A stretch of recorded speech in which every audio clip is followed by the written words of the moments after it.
Assalamualaikum warahmatullahi wabarakatuh. Selamat siang kepada Bapak Nurul Fatah MA dan kepada teman-teman yang saya cintai. Perkenalkan, saya Fatimah Tuzarah selaku moderator pada sesi diskusi kali ini dan yang akan memimpin jalannya presentasi dari kelompok 6 dengan materi Al-Wakalah dan Adoman. Saya juga akan memperkenalkan anggota dari kelompok 6 yaitu Sylvia Nidi Aliviana, Fadila Fairustin, dan Arya Ilham Dewangga. Baiklah, tidak usah berlama-lama lagi, mari kita dengarkan materi yang akan disampaikan oleh Sylvia Nindi Aliviana, dilanjut Fadila Fairustin, dan ditutup dengan Arya Ilham Dewangga. Yang pertama yaitu pembahasan yang pertama adalah al-wakalah. Pengertian al-wakalah secara etimologis, wakalah berarti pelimpahan atau penyerahan, sedangkan menurut syariat wakalah adalah pemberian wewenang oleh seseorang kepada orang lain dengan menggunakan sigot tertentu untuk melakukan sesuatu pekerjaan yang seharusnya bisa dikerjakan sendiri dan boleh diwakilkan, serta pelaksanaannya bukanlah setelah orang yang mewakilkan tersebut meninggal dunia.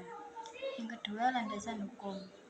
Dalil yang mendasari legislasi akad wakalah adalah Al-Quran, hadis, dan ijma'.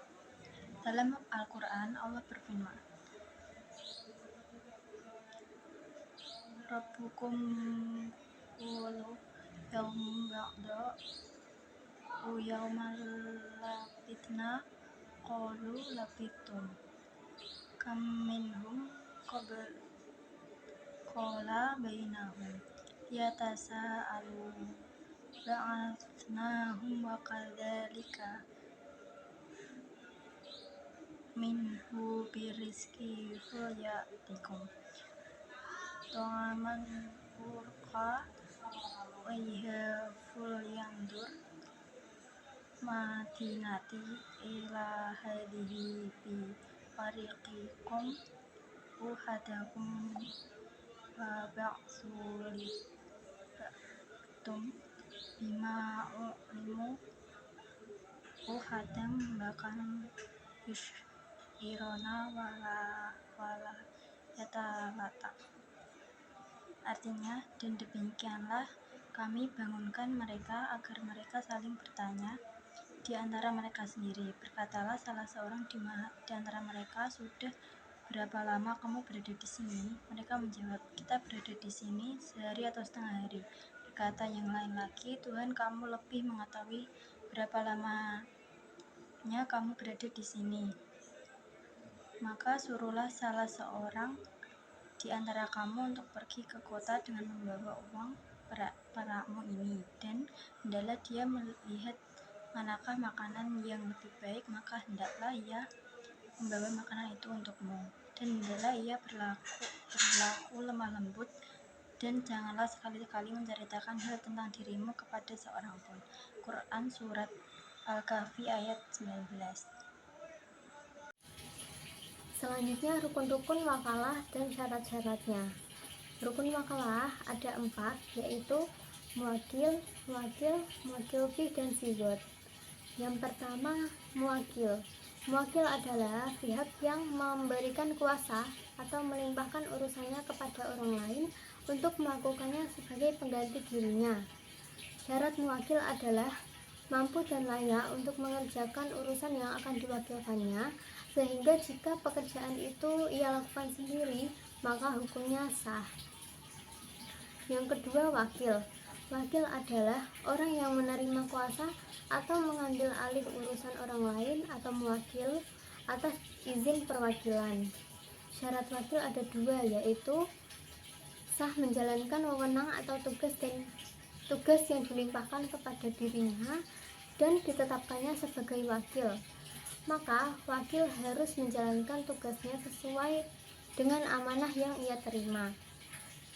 Yang ketiga, muwakil fi. Muwakil fi adalah urusan yang dilimpahkan oleh muwakil agar dilakukan oleh wakil sebagai penggantinya. Syarat muwakil fi ada 3, yaitu dimiliki oleh orang yang mewakilkan, boleh dan memungkinkan untuk diwakilkan, dan wewenang tersebut dapat diketahui meskipun hanya dari satu sisi. Dan yang terakhir, sigot. Sigot dalam wakalah meliputi ijab dan qabul yang menunjukkan makna perizinan, baik secara tersurat maupun tidak. Syarat sigot ada 3, yaitu lafaz dari muwakil atau wakil yang menunjukkan adanya izin untuk melakukan wewenangnya. Lalu, tidak ada ungkapan penolakan dari salah satu pihak dan tidak digantungkan terhadap sesuatu.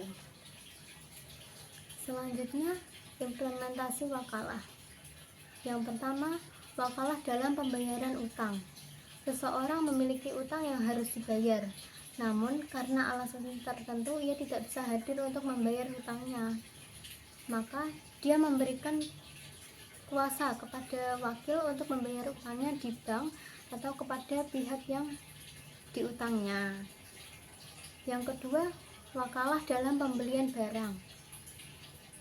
Seseorang memberikan kuasa kepada temannya untuk membeli mobil di dealer tertentu karena ia tidak bisa hadir.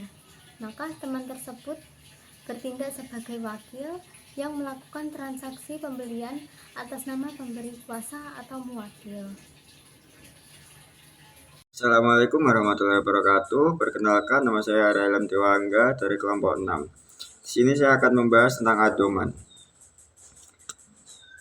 Secara etimologis, doman adalah kesanggupan, sedangkan menurut syariat, doman adalah menanggung kewajiban membayar utang yang menjadi tanggungan orang lain, atau mengembalikan barang atau menghadirkan seseorang yang memiliki kasus hukum tertentu atau kafalah.